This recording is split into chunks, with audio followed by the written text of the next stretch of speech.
Let's go over program design today. Now, I've got this here from the same client as before, same trainer going for 3x12. This one is a full body day that she had sent me.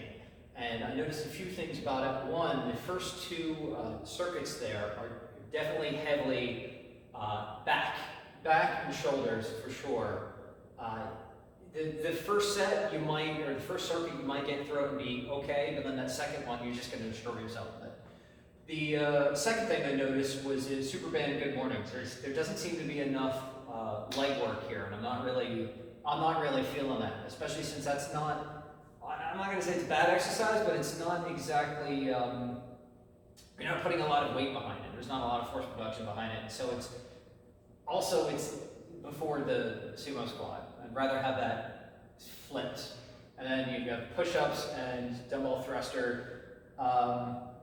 Depending upon what you would use this for, it could be fine back there if you're using it as a burnout, but it could also be an explosive movement, so I'm not all for it. So what I did today was I put my spin on it, and then I took this workout, I moved things around, and I added an abs exercise. I'm going to go over this one first, and then this one second.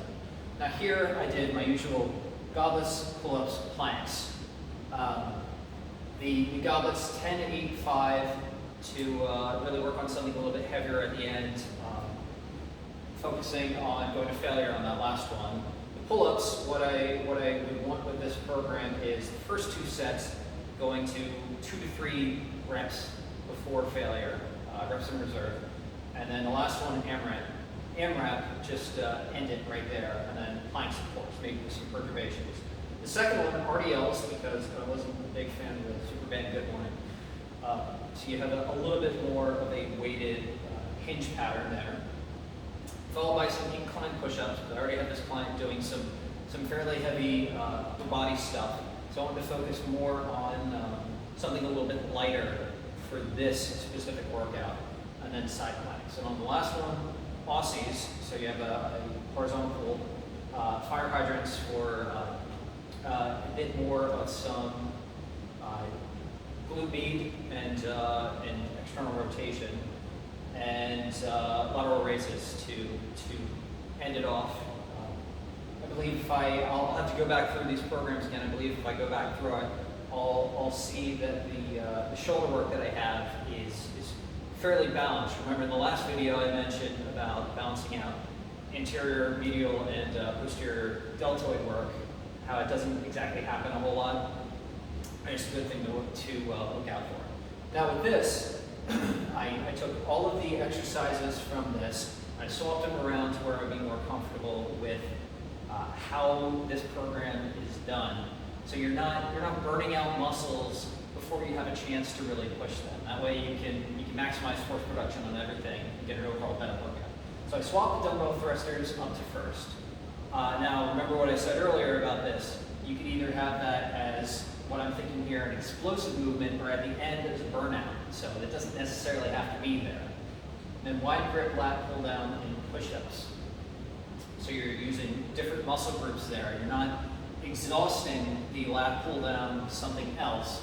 Like how you can see up here, bent over rows, wide grip lat pull down. They're both going to be using splats, and as well as biceps.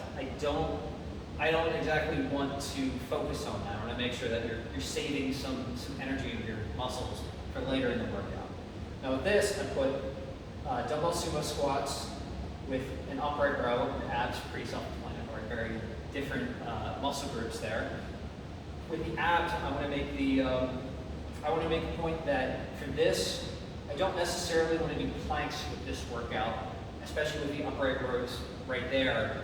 I don't really want to exhaust the shoulders any more than what we already are. So I think I might stick with some say like bicycle kicks or crunches or leg raises or anything like that. Something probably on your back. Now the third one, dumbbell seated shoulder press in the Superband Good Morning into bent over rows. Now, like I said before, I'd rather have something like RDLs or hip thrusts instead of Superband Good Morning. But at the end, what I would do with that is most likely have some kind of high rep workout with that, something around between the 20 and 30 rep range, and it would be more of a burnout exercise. After with the sumo squats, the lower body, I would want to, I would probably want to go a little bit heavier, and then I got to row shoulder press, of course. All right, that's going to about cover it for this. I didn't put any reps in there because I didn't exactly want to tie it into a specific rep range, because you can move it all around depending upon exactly what we want to do. And I'm not having her do this anyways. But that's it for this one. If you have any programs that you'd like me to go over for you, please message them to me, and I'd love to help you out with that. Have a great day.